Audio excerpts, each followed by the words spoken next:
주제는 번제와 예수님이라는 주제로 우리 함께 하나님 말씀 보도록 하겠습니다. 여기 우리 본문에 보면 여호와 하나님께서 회막에서 모세를 부르셨다 그렇게 얘기했어요. 그 회막이란 말이 회라는 그 말은 모에드라는 말, 그 히브리어에서 나온 말이에요. 그래서 지정된 장소, 또 정해놓은 장소의 뜻을 회라고 얘기해요. 막이라는 말은 히브리어로 오헬이라고 하는데 이건 천막이라는 뜻이에요. 거처.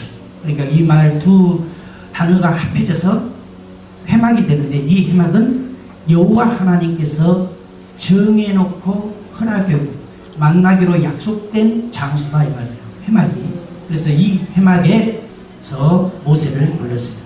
오늘날로 보면 교회에서 여호와 하나님이 우리를 부른 거죠. 그래서 이 번제를 보면 이제 번제는 몇 가지가 있습니다만은 이 번제의 의미를 보면은 첫째로 번제는 미즈벤 하으라고 하는데요.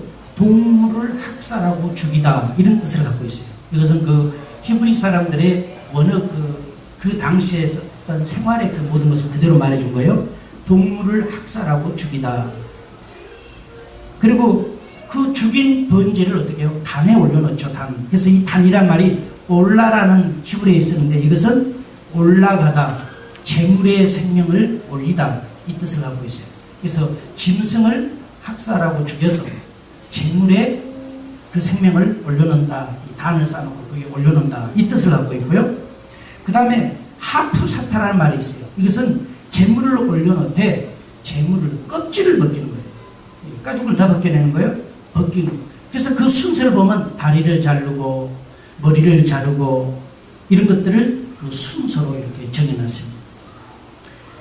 제사에는 5가지가 있습니다. 우리 구약에서 첫째 오늘 우리 본문에 함께 이제 오늘 말씀 중심으로 볼 번제가 있습니다.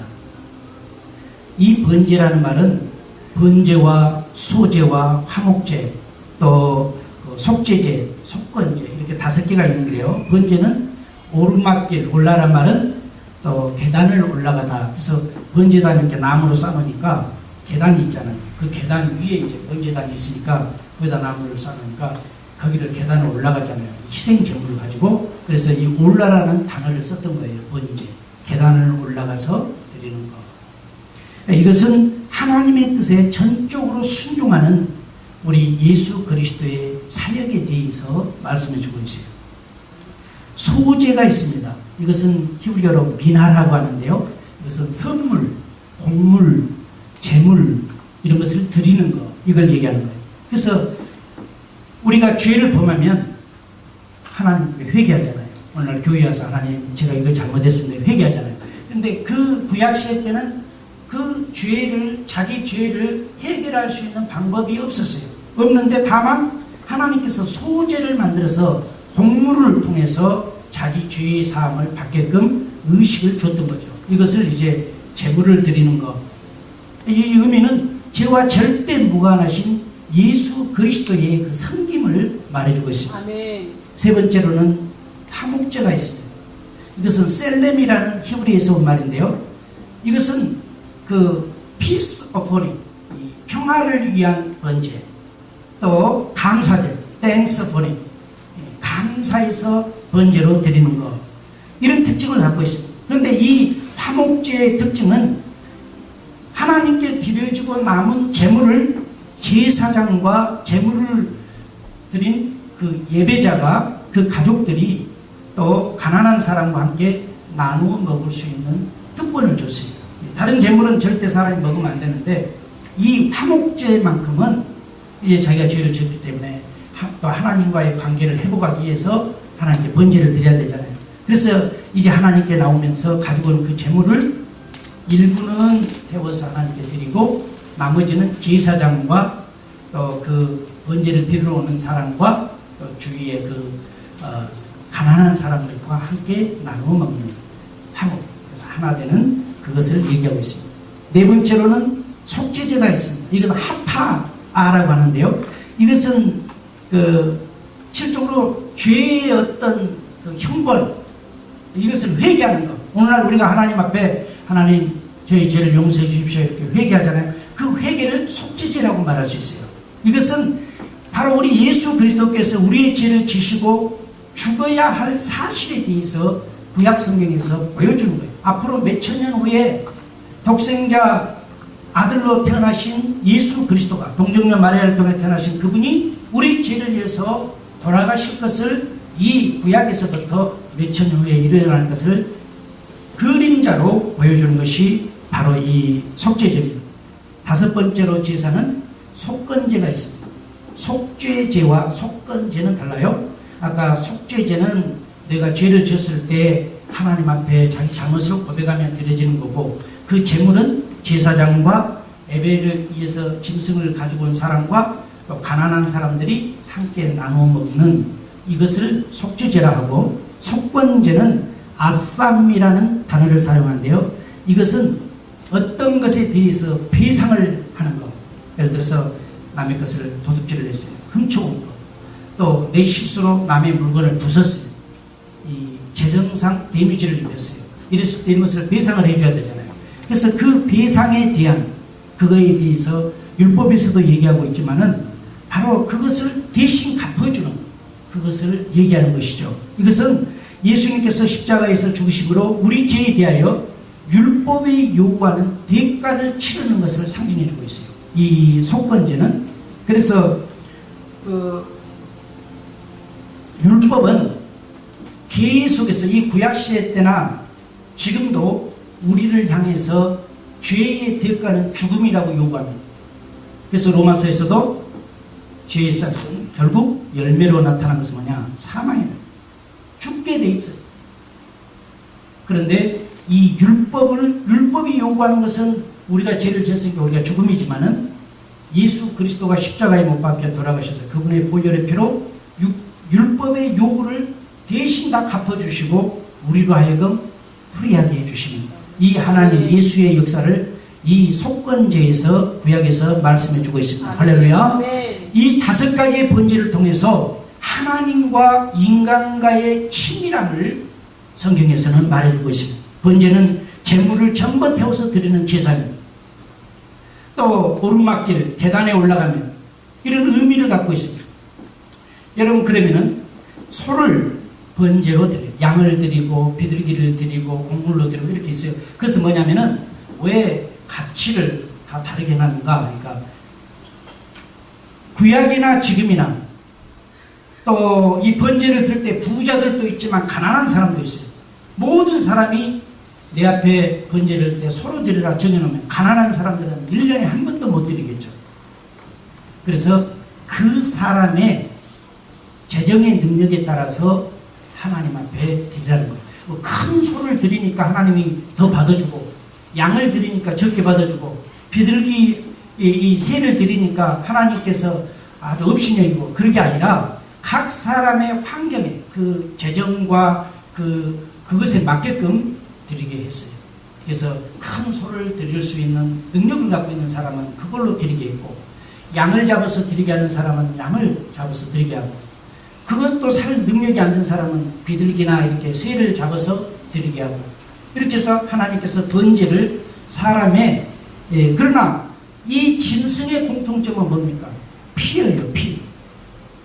소도 피를 흘려야 되고, 양도 피를 흘려야 되고, 비둘기를 비롯해서 새들도 피를 흘려야 돼요. 이것이 번제입니다. 그런데 소로 드릴 때는 금이 없는 숫송아지를 택하여 회막문 앞으로 끌고 오도록 했습니다. 어디에 끌고 와요? 회막문. 회막문은 뭐라고요? 하나님께서 정해놓은 장소.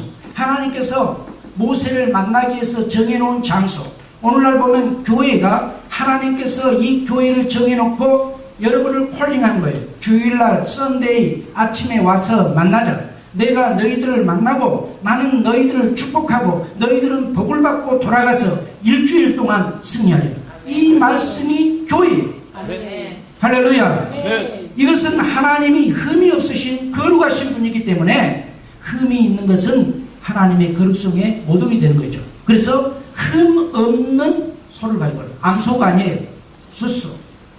이 숫소는 그 어떤 장가 가지 않는 이런 순수한 소를 얘기하는 거예요. 가지고 와야 돼요. 하나님 앞에.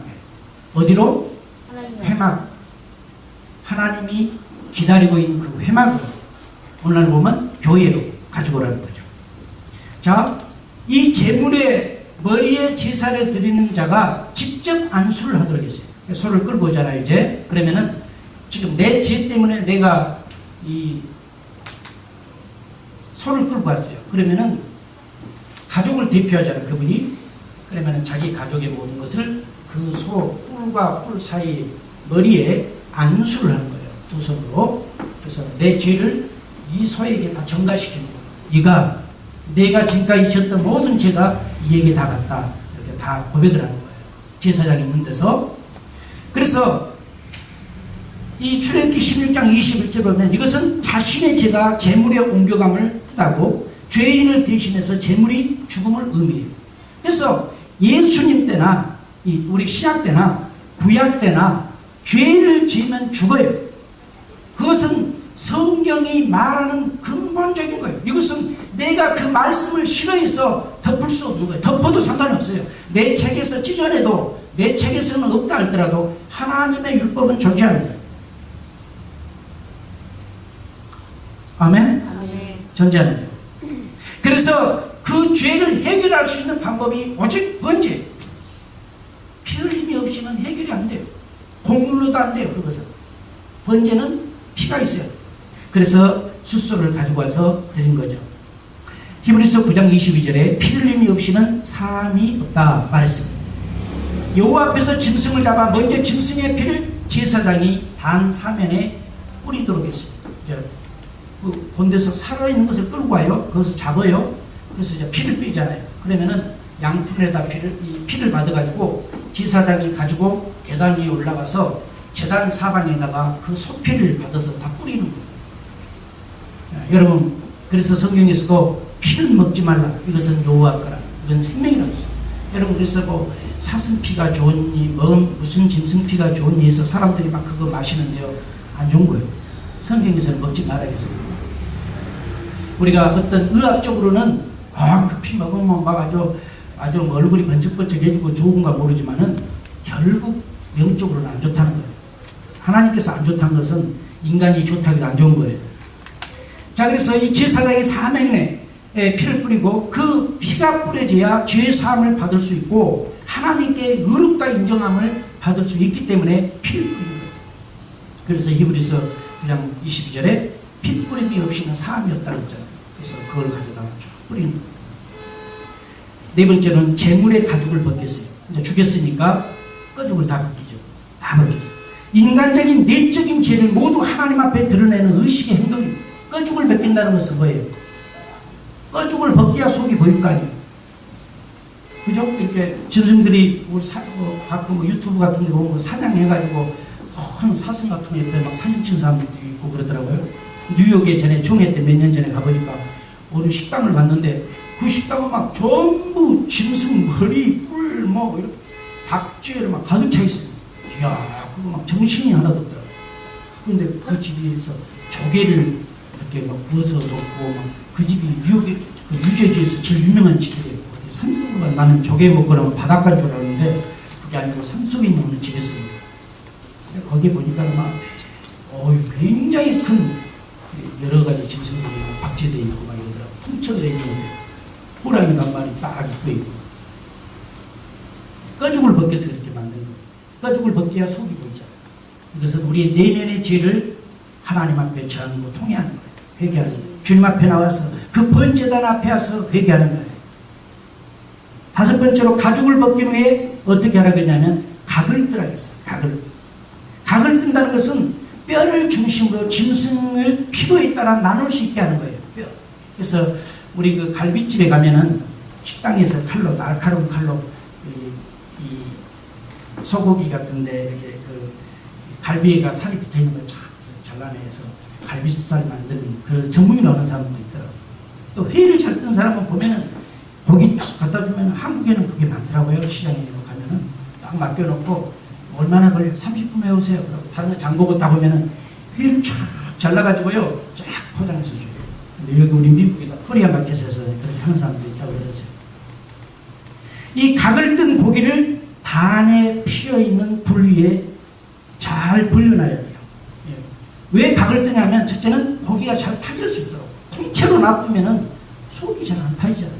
그래서 각을 떠가지고 뼈는 뼈대로 이렇게 잘 벌려서 놔두니까 불에서 한꺼번에 그냥 확 타버리죠. 잘 타라고 그렇게 하는 거 있죠. 그런데 이 각을 떠서 태운다는 의미는 여호와 하나님 앞에 향기로운 제물이 될 수 있는 거예요. 여러분, 죄를 짊어진 제물을 태우기 위해서 창세기 19장 24절 또 레위기서 10장 1절과 2절을 보면 이렇게 했는데요. 바로 그 고기, 그 제물이 이제 그 단위에서 깨끗하게 타지면서 냄새가 날 거 아니에요. 고기 타는 냄새. 이것을 여호와 하나님의 향기로운 냄새라. 하나님이 고기 냄새 맡고 좋아하신다는 의미가 아니라 죄가 그 번제에 의해서 완전히 태워지잖아요. 이것은 신약에 오실 예수 그리스도, 독생자 예수 그리스도가 제물이 되어서 십자가상에서 못 박아 돌아가심으로 말미암아 그분의 죽음을 통해서 하나님은 향기로운 제물로 받으시고 대신 율법이 요구한 여러분과 나의 모든 죄를 요구해서 저는 죽어야 되고 저 집사님도 죽어야 되고 저 성도도 죽어야 되고 저 사람들은 저주를 받아야 되고 저 사람들은 사탄의 앞자리가 돼야 되고 이런 율법이 던져주는 강력한 저주의 쇠사슬을 예수 그리스도의 보혈의 피로 다 끊어버려요. 율법대로, 왜 율법은 누가 주셨어요? 하나님이 주셨어요. 그러니까 율법대로 갚아주고 대신 예수의 보혈로 우리를 사서 우리를 의롭고 성결하고 거룩하고 하나님의 의의 자녀로 우리를 세운 줄 믿습니다. 이 보혈의 피의 능력은 여러분을 휘어잡고 있는 어떠한 번세보다도 강력합니다. 그래서 구약에서 이 번제물들은 예수 그리스도의 죽음을 상징하고 있습니다. 제사 때 보면 이 번제를 드리는 짐승을 보면 이제 우리가 하나로 오늘은 소니까요. 소를 번제로 드릴 때 보면 소를 끌고죠. 그리고 이제 죽인 다음에 피를 뿌리고 다리를 잘라냅니다. 네 다리가 있잖아요. 잘라냅니다. 이것은 죄의 길로 달려갔던 발을 자른다는 의미. 우리가 인생을 살면서 죄의 길에 달려가는 그것을 하나님 앞에서 잘라내는 거예요. 다리 잘린 소가 달릴 수도 없죠. 피 빠진 소가 살 수도 없죠. 그 다음에 엉덩이 살을 이제 이렇게 하는 거죠. 죄악의 자리에 앉았던 엉덩이를 잘라냅니다. 그걸 상징하고 있어요. 그 다음에 내장을 갈라내요. 배를 갈라서 내장을 갈라내요. 그런데 그 속에 있던 더러운 시기와 질투와 미움과 욕심들을 하나님의 번제 앞에 다 꺼내놓고 태우는 거예요. 여러분, 교회 예배라는 것은 그냥 와서 뭐 주일이네 뭐 이렇게 가서 예배 드리고 오늘 그냥 뭐 바쁜데 교회 안 가지만 이 차원이 아니라니까요. 예배를 한 번을 오시더라도 나의 세상에서 다녔던 내 죄의 다리를 끊어버립니다. 내 피를 뽑아서 하나님의 번제단에 드려지고, 그러니까 이 번제단에 드려진 짐승은 살아있을 수가 없어요. 내장이 다 굵어냈어요. 분노와 시기와 질투와 욕심과 저주와 이 모든 것들을 다 하나님의 번제단 앞에 내려놔요. 그 다음에 심장이 먹게 되죠. 죄악의 마음을 품었던 나의 마음을 버리는 거죠. 풀지 못했던 것들 이거 버리지 아니하고는 태워지지 않습니다. 하나님 앞에 온전한 번제가 안 돼요.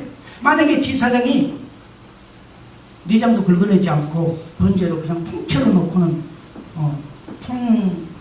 소 이렇게 부었다면 하나님은 그 번제 받지도 않아요. 철저하게 죽였어요. 그 다음에 어떻게 해요? 머리를 잘라냈어요. 머리를 쳐서 잘랐어요. 이것은 뭡니까? 교만으로 가득했던 우리의 머리를 잘라내는 겁니다. 살아있는 상태에서 모두 행해졌던 것이고 머리 가죽은 가장 마지막에 벗겨집니다. 예배는 우리가 죽는 거예요. 그래야 부활의 역사를 보게 되는 거예요. 아멘. 세 번째로 모든 예배의 중심은 피입니다. 하나님께 드려지는 예배의 중심은 피에 있습니다. 하나님께서 속죄의 생축을 요구하신 것은 식물과 달리 생축만이 피를 흘릴 수 있어요. 곡물은 피가 없어요. 그래서 하나님께서 가인의 제사와 아벨의 제사를 통해서 아벨의 제사를 하나님이 기쁨으로 받고 그 번제를 받고 아벨을 의롭게 여겼던 것은 가인도 열심히 농사해서 곡물로 드렸지만 아벨은 죄사함이 있어요. 왜요? 짐승을 드렸기 때문에 핏부림이 있었잖아요. 그래서 죄사함이 있었지만 가인은 곡물을 드렸어요. 핏부림이 없어요. 죄사함이 없어요. 그래서 하나님이 가인을 미워하는 거예요. 편애한 게 아니에요. 미워하는 거예요. 하나님은 예배를 잘 드린 자를 축복한 줄 믿습니다. 하나님의 역사입니다. 내가 한 번 드리는 그 예배가 내 인생이 달라질 수 있고요. 여러분이 예배를 통해서 여러분 자녀들과 여러분 가족들, 여러분 주위에 있는 모든 사람들이 여러분이 예배에 바로 서 있는 그 아름다운 믿음을 보여준다면 달라지기 시작합니다. 오늘날 교회들이 예배의 그 중심을 흐트러져 버리니까 늘 이벤트밖에 더 됩니까? 오늘 오셔서 차 대인이라고 고생들 많이 하셨죠. 뭐 여기 토렌스 뭐 100주년인가 뭐 행사들을 한다고 며칠 전부터 막 붙여져 있더라고요. 파킹. 피에는 차별이 없습니다. 소의 피든 양의 피든 새의 피든 제물을 드리는 방법, 잡고 뿌리고 사는 것은 동일해. 새가 조그마하게 해서 이것은 그냥 뭐 잡을 게 뭐 있냐, 이게 아닙니다. 똑같아요. 그래서 피를 받아서 똑같이 뿌렸어요. 물론 양은 다르죠. 또 가격은 다르겠죠. 소 한 마리와 새 한 마리의 가격은 다르죠. 하나님이 보시는 것은 너희가 얼마나 많은 고가를 가지고 와서 내 앞에 드리냐, 이걸 보신 게 아니라 핏부림이 있느냐 이거예요. 너의 죄와 허물과 너의 저주와 수많은 율법에 의해서 눌려놨던 것이 내 재단에서 너희가 완전히 해결되는 그 핏부림이 있느냐, 이거에 주님이 중심을 갖고 있지, 번제가 얼마나 값어치가 나가는가, 얼마나 큰가, 이걸 본 거 아닙니다. 여러분, 잡고 뿌리고 사르는 것은 예배의 양식입니다. 이것은 죄인이 피를 흘리고 죽음으로 인해 그 모든 죄가 불살라져 의인으로 변하게 됨을 의미하고 있습니다. 오직 피만이 죄를 사할 수 있습니다. 이러한 피 흘림은 어떠한 무거운 죄도 사함을 다 줄 수 있습니다. 그래서요, 여러분이 예를 들어서 주님, 제가 외적으로 외형적으로 이 습관은 내가 끊어야 하는데 이게 끊어지지 않습니다. 어떤 사람은 술 때문에, 술 먹으면은 아예 그냥 전에 제가 한국에 모 부대에서 근무할 때 제가 모셨던 대장이, 그 양반은 술을 그렇게 좋아하는데 술을 먹으면은 사람을 못 알아봐. 이야, 그거 왜 먹어? 그걸? 그래서 나중에 그 와이프가 와가지고, 내가 이제 나는 신학을 졸업하고 군대를 갔으니까 나이가 좀 먹었잖아요. 다른 병사에 비해서. 그 와이프가 이 집사님이요. 신학교인데 남편이 이제 파견돼가지고 와 있으니까 저한테 전도사님, 우리 부대 안에 있는 데가 전도사님 다 하니까, 전도사님 왜요? 잠깐 봬요. 그래서 자기 남편 오피스에서 이렇게 앉았는데, 우리 남편이 믿음이 없어서 더더구나 집을 떠나서 이렇게 자꾸 파견으로 돌아다니니까 술을 컨트롤 못한다는 거예요. 전도사님 기도 많이 해주시고 좀 말려주세요. 그분은 말려서 될 일이 아니더라고요. 기도를 하고 그랬죠. 술 먹으면요 못 알아봐 사람. 자기가 무슨 행동을 하는지 몰라요. 물론 이제 근무 때는 안 먹죠. 다 끝나고 이제 밤에 드시더라고요. 한 번 내가 만났어요. 분위기가 좋은 분위기가 됐어요. 그래서 내가 식사하면서 둘이, 제가 이제 그 비서실에 있었으니까 만나서, 대장님 술 드시면 즐겁습니까? 그러니까 업무를 하다 보면 스트레스도 쌓이고 그러니까 내가 한 잔씩 한다고. 내가 보니까 한 잔 하신 게 아니라 엄청나게 드신 건데요. 사모님께서 걱정하셨어요. 우리 와이프가 그랬어. 왜? 내가 조심하려고는 하지만 그게 잘 안 된대. 군인이라는 그 특수 그것 때문에 윗사람 만나서 한잔해 하면 거부할 수 없잖아요. 그래서는 또 어디 뭐 행사도 많잖아요. 네, 그분과 이제 제가 제대할 때까지 잘 관계를 가지면서, 그러니까 나중에는 술을 드시러 오더라도 제 눈치를 이렇게 봐가지고 미안해 막 이렇게 하고 좀 일찍 오고 좀 이렇게 절제하는 그것들을 보였어요. 또 어떤 사람은 마약에 취하기도 하죠. 또 어떤 사람은 여러 가지 요즘 인터넷에 좋지 않은 곳에 빠져들어가 있기도 하죠. 끊고 싶어도 잘 안 돼요. 그런다 할지라도 여러분, 예수의 보혈의 피는 그런 어떠한 것보다도 강력한 힘을 갖고 있다는 것을 믿으시기 바랍니다. 아멘. 여러분, 그리스도의 피, 이 피는 언약의 피입니다. 이것은 죄사함을 얻게 하려고 많은 사람을 위하여 흘리신 바 나의 피 곧 언약의 피이라. 마태복음 20장 28절에 얘기했습니다. 마가복음 14장 24절에 이르시되 이것은 많은 사람을 위하여 흘리는 나의 피 곧 언약의 피이라. 우리 성찬 때 누가복음 22장 1절에 저녁 먹는 후에 잔도 그와 같이 하여 이르시되 이 잔은 내 피로 세우는 새 언약이니 곧 너희를 위하여 붓는 것이라. 바로 우리 주님이 보혈의 피에 대해서 신약에서 말씀해 주고 있습니다. 이 피는 보배로운 피입니다.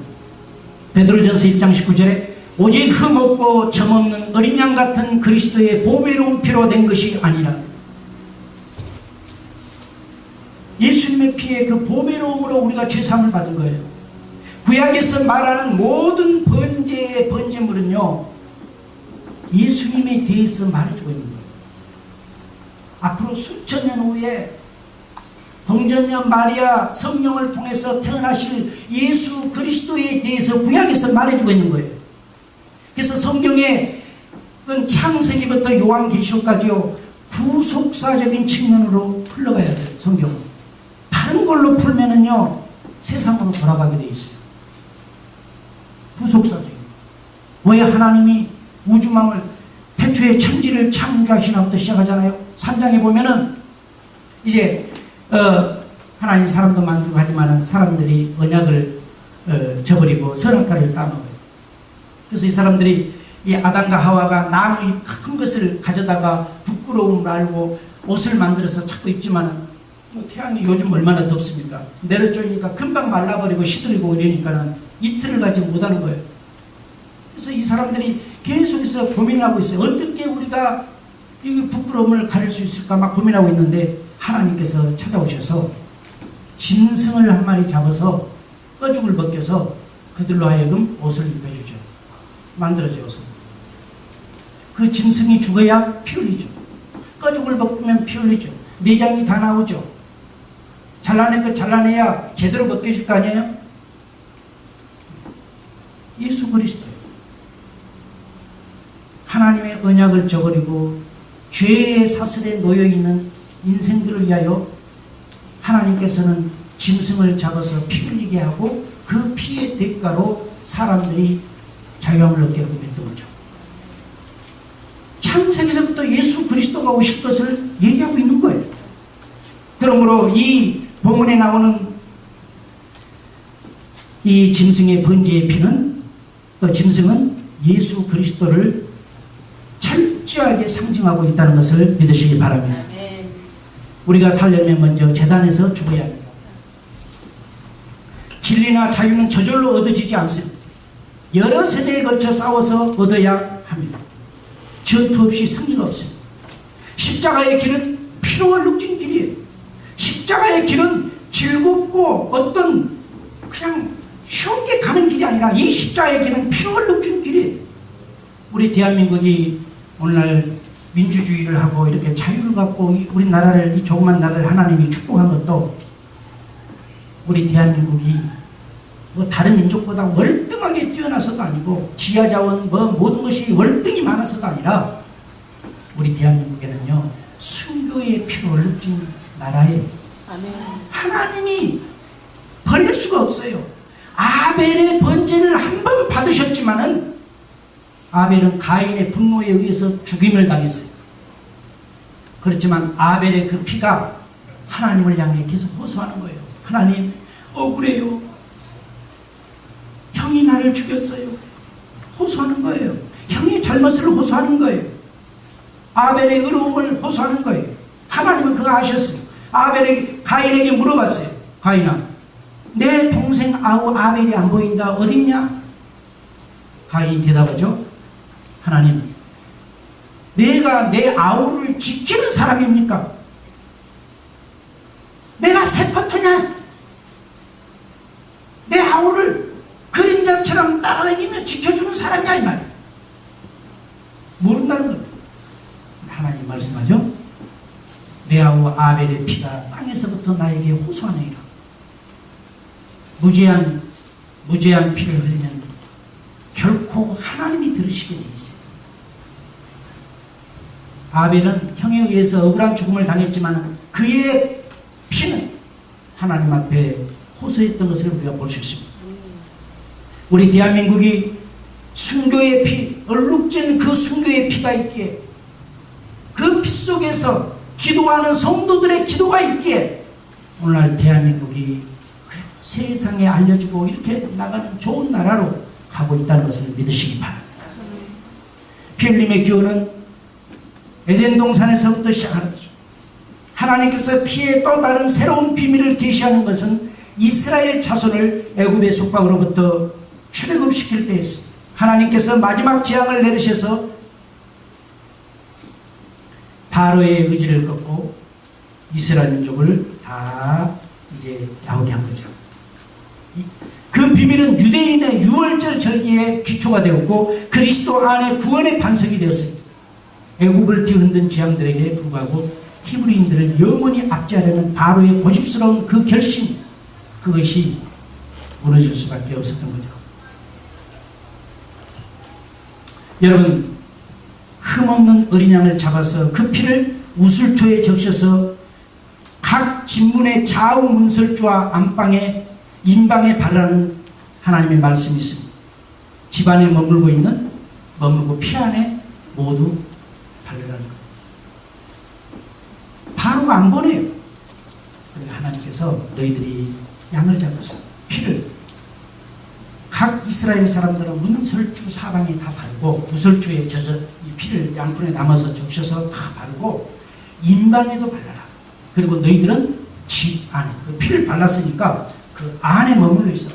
우리 교회를 보면 교회의 이쪽 문 저쪽 문 입구 창문 이쪽을 문이라고 생긴 것은 전부 우슬초에다가 양의 피를 묻혀서 다 바르라는 거예요. 다 바르고 성도들은 어디에 머물러 있어야 하냐면 이 집 밖에 있지 말고 다 집 안에, 자기 집 안에 그렇게 있어라 했어요. 그런데 하룻밤 사이에요, 하나님께서 천사를 보내서 애굽 사람들의 첫 번째 태어난 장자와 짐승의 첫 번째 태어난 첫 새끼들을 하룻밤 사이 다 죽여버렸어요. 바로의 아들도 죽어버렸어요. 그러니까 아침에 보니까는 온 나라가 울음바다로 변해버린 거예요. 왜요?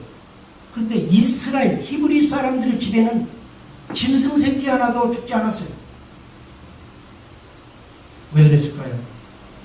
하나님이 이스라엘 편인가요? 아니요. 하나님 말씀에 순종하지 않고 문지방에 또 안에 피를 바르지 않았다면 거기도 죽었어요. 이 사람들은 순종했어요. 피를 바르고 피 안에 머물러 있었어요. 할렐루야. 아멘. 보혈의 피가 덮어주는 거예요. 아멘. 우리의 삶 속에서 비즈니스장에서 어떤 곳에든지 예수의 보혈을 의지하시기를 주의 이름으로 축원합니다. 피 묻은 길을 걸어서 은혜의 보좌로 나아가게 되어 있습니다. 그리스도의 피로 우리의 해묵은 답답함과 지루함을 씻는다면 여러분은 살아나서 하나님께로 나아갈 수 있습니다. 어린 양의 피에 잠길 때 여러분은 마침 내가 작은 새처럼 속박과 죽음에서 벗어날 수 있는 거죠. 이 세상은 우리를 수없이 속박하려고 해요. 죄로 발목을 잡아놓고 손목을 묶어놓고 목에다가 줄을 껴서 말뚝에다 메어놓고 너는 결코 떠날 수 없다라고 얘기합니다. 요셉이 17살에 이제 어렸을 때 끌려가고 17살에 끌려가서 노예 생활을 하고 막 여러 가지 어려움을 겪죠. 그래서 감옥까지 들어가 있어요. 중범죄. 그런데 하나님께서 요셉을 감옥에서 끌어냈어요.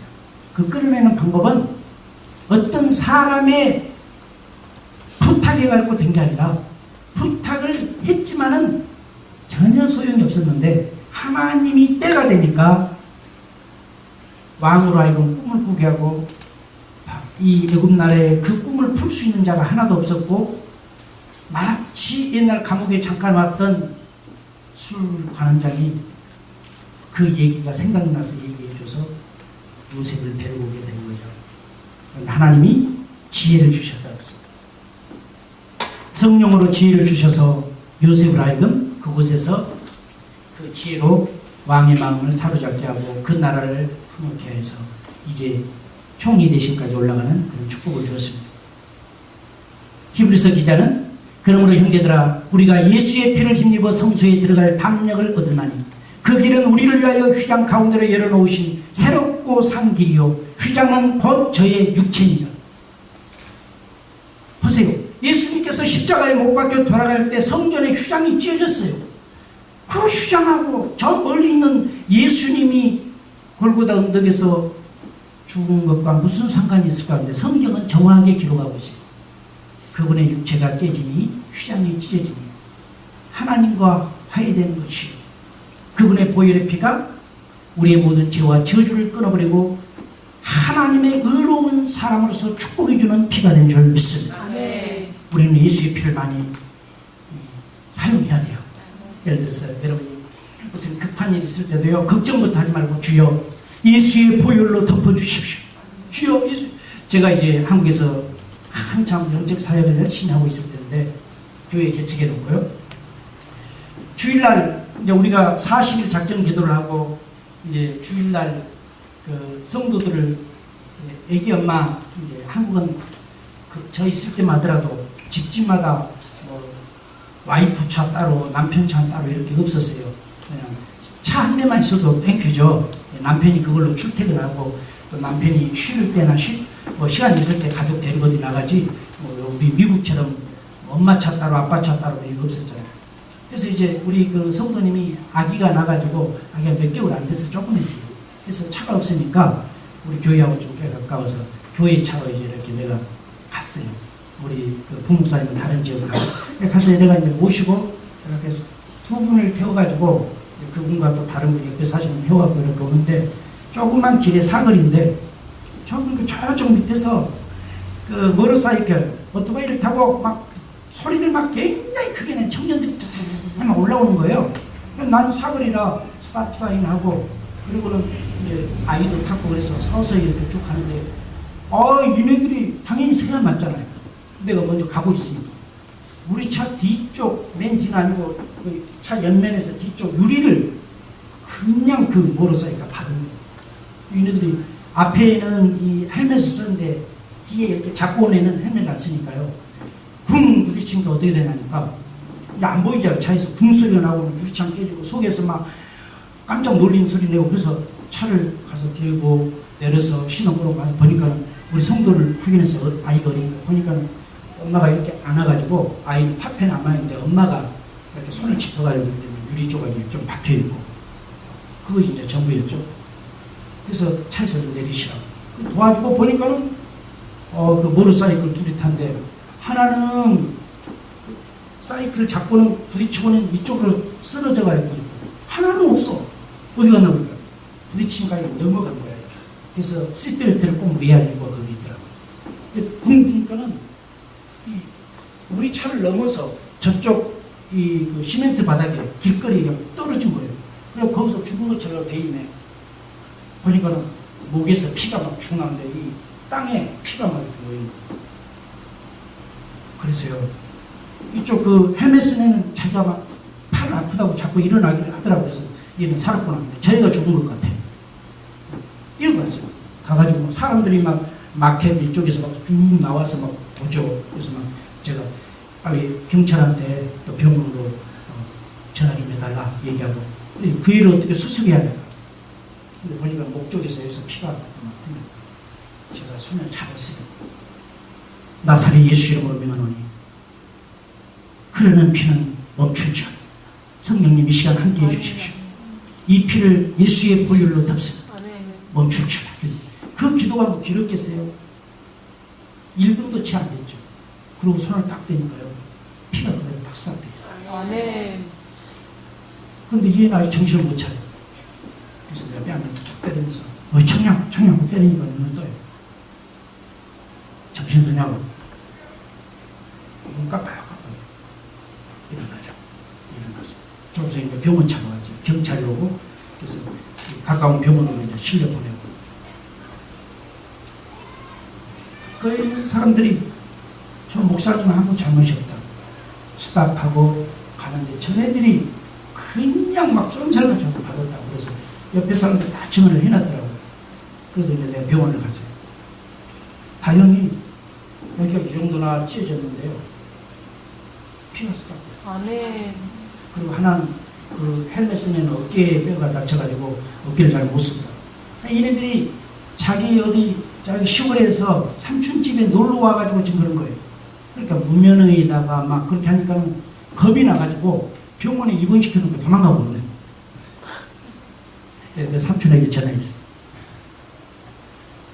차 수리비가 150만 원 났어요. 그래서 그 삼촌을 만나니까 삼촌도 이제 돈 그거 보고 놀려가지고 그네들을 잠깐 온 거라고 나 책임없다고 그래요. 삼촌 걱정하지 마세요.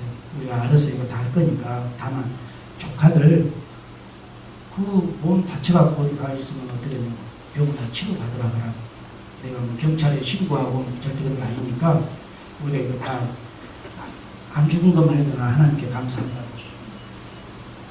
조카들 연락되면 한번 전화하라고 하세요.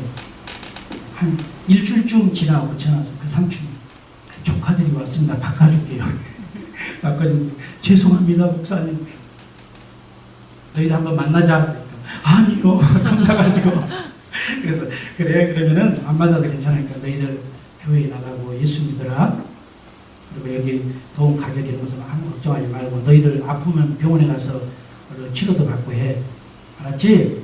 그리고 오토바이 조심히 타야지. 그렇게 타면 되냐고. 예 알았습니다. 고맙습니다. 그러고 빠이 했어요.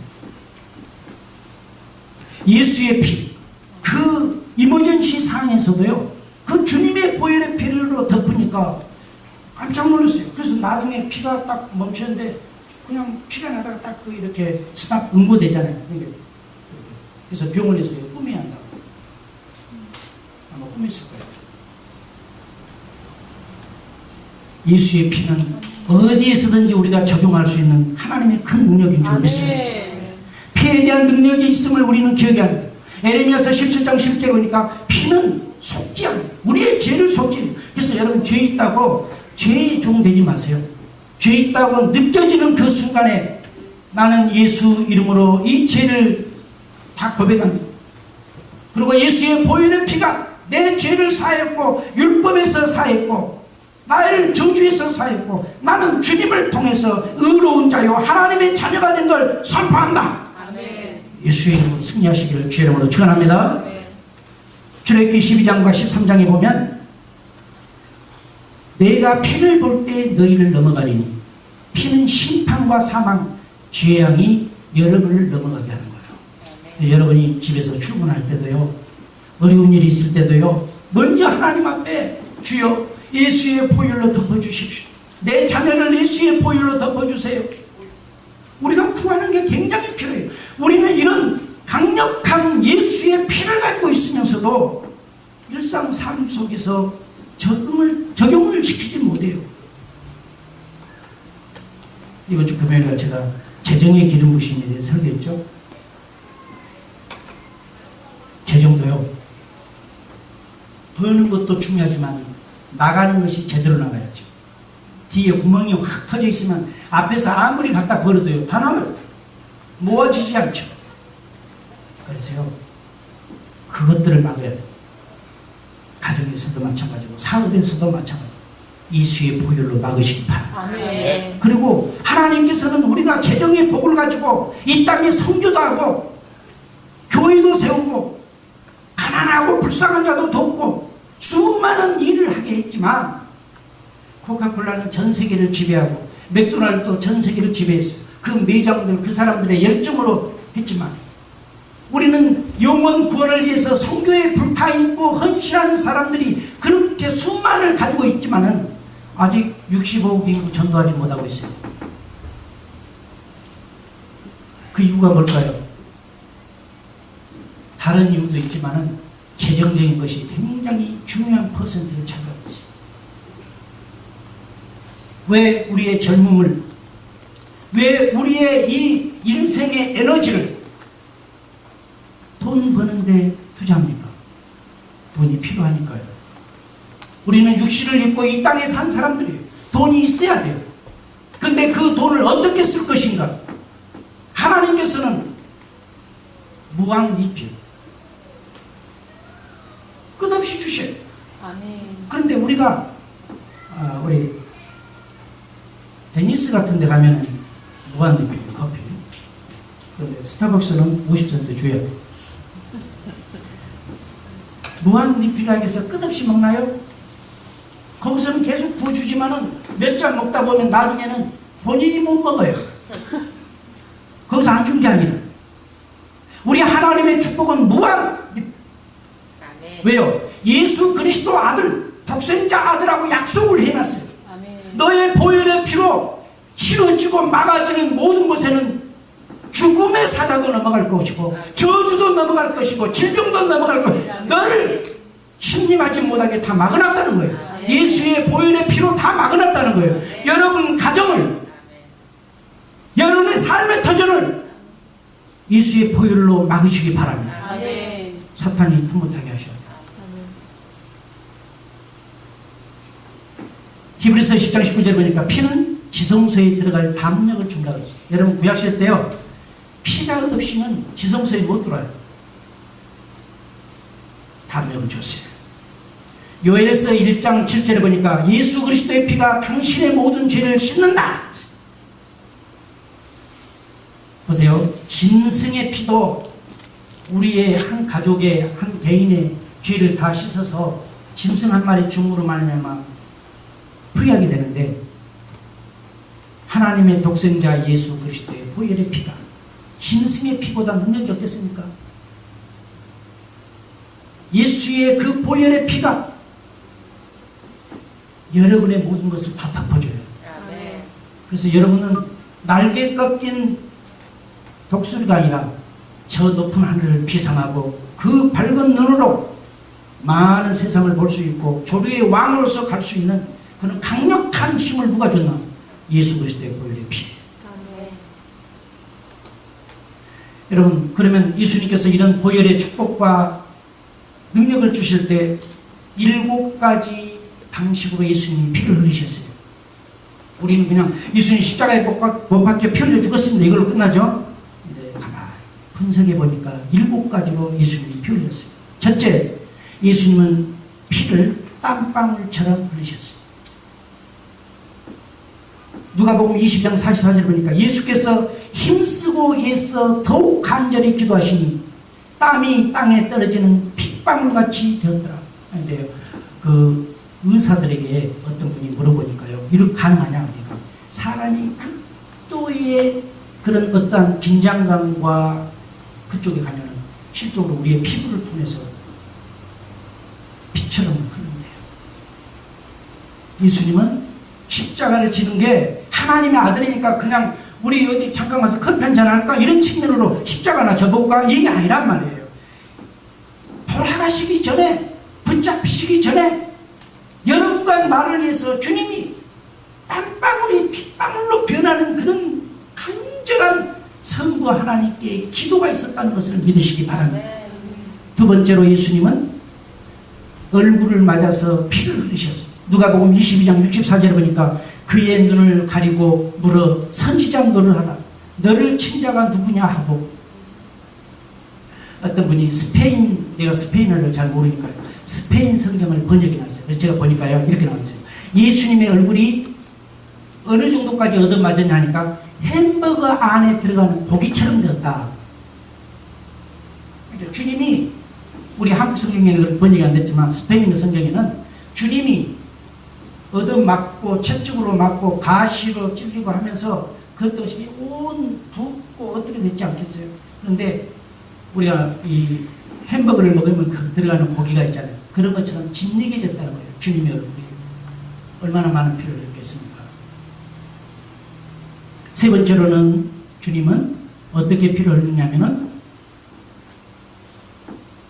수염이 뽑혀서 피를 흘리셨습니다.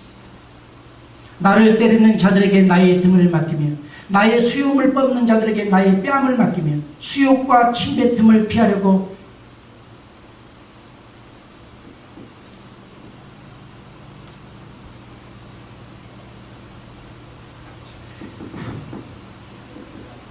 내 얼굴을 가리지 아니하였느니라. 여러분, 우리가 그 유대인들 우리 이렇게 보면은 수염, 예수님 사진 성화 보면 수염이 이렇게 있죠. 근데 사람들이 그걸 자꾸 쥐어뜯어. 우리가 이 쉰머리 하나만 이쪽이 좀 아프죠?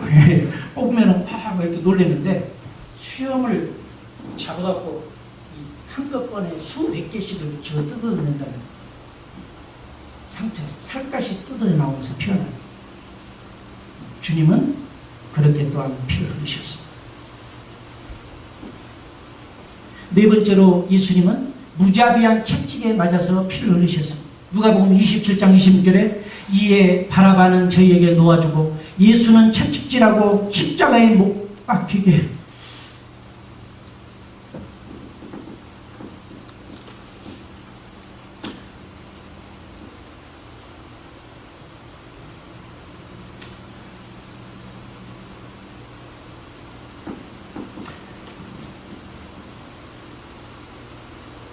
십자가에 못 박히게 넘겨주셨다고 했습니다. 그 패션 오브 크라이스트라는 영화를 여러분 우리 고난주간에 전에 몇 번에 걸쳐서 본 적이 있어요. 영화상이지만은 현실적인 거예요. 예수님 그렇게 맞으셨어요. 그 일대가 다 피바다가 되죠. 그러니까 우리가 구원받았다는 그거 하나, 우리가 어떠한 죄의 실수 하나가 예수님의 보혈의 피의 능력보다 클 수가 없어요. 우리는 너무 하나님이 주시는 그런 특권적인 축복들을 사용하지 못하고 폐장병처럼 언제나 오늘 끌려다니는 세상에 주님은 그렇게 하라고 안 했어요. 다섯 번째로 예수님은 어떻게 피를 흘리셨어요? 누가복음 27장 29절에 보니까 예수님은 가시관에서 찔려서 피를 흘리셨다. 가시로 이 관을 만들었어요. 예수님 머리에다 확 집어셔서 눌러버리니까 이 가시, 날카로운 가시들이 머리에 그래서 막 피를 흘리셨어요. 여섯 번째로 예수님은 손과 발에 못 박혀서 피를 흘리셨어요. 누가복음 23장 33절에 해골이라 하는 데에 이르러 거기서 예수를 십자가에 못 박고 마지막 일곱 번째로 예수님은 노마 병사가 내찌른 창에 옆구리를 찔러서 피를 흘리셨습니다. 요한복음 19장 34절에 그중 한 군병이 창으로 옆구리를 찌르니 그 피와 물이 나오더라. 주님이 십자가에 못 박혀 돌아가시기 위해서 우리가 간단하게 골고다에서 십자가에 못 박혀 돌아가시다 이 말 한마디로 간단하게 끝난 것이 아닙니다. 이 레위기서에서 소 한 마리를 잡은 것도 절차 속에서 가지고 우리 자신이 예수 그리스도의 이런 희생과 하나님 앞에 율법으로 다 갚아줌을 통해서 자유함을 얻게 됩니다. 네. 우리가 졌던 외상값을 하나님께서 다 갚아주시고 너희들은 이제 빚진 자가 아니라 내 아들로서 당당히 내가 주는 모든 것을 누리면서 살아라. 이게 피의 언약입니다. 오늘 우리가 이 번제, 이 예배라는 것이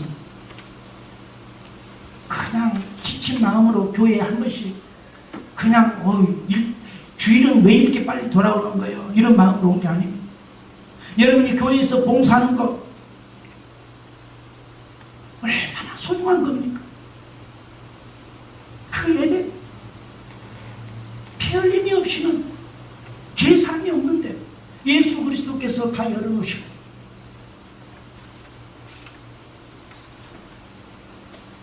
봉사를 하다 보면은 어쩔 때는 억울할 때가 있어요. 왜 남들은 안 하는데 나만 바보같이 하나? 이 더운 날씨에 왜 나만 이렇게 하는가? 그러나 분명히 우리 한 가지 알 것은 뭐냐면요, 지금 여러분은 주님의 지성소에 그 아름다운 봉사의 향기를 가지고 들어서 주님을 올려드리고 있는 거예요. 아멘. 이 봉사를 행복하십시오. 하나님은 그냥 축복해주고 그냥 말로 하는 분이 아닙니다. 독생자들을 희생시켰어요. 그러니 무엇이 아까워서 우리에게 못 죽게 했겠습니까? 이 번제 대신 예수 그리스도를 이 한 주간 기억하시기를 주의 이름으로 축원합니다. 아멘. 기도하겠습니다. 하나님 아버지, 우리 한 목소리로 이 시간 기도할 때 하나님, 내가 예배에 대해서 번제에 대해서 주님의 보혈의 피에 대해서 다시 알게 됐음을 감사합니다. 내가 그 믿음으로 가기를 우리 하나님 앞에 기도하기를 원합니다. 오 할렐루야. 우리 아버지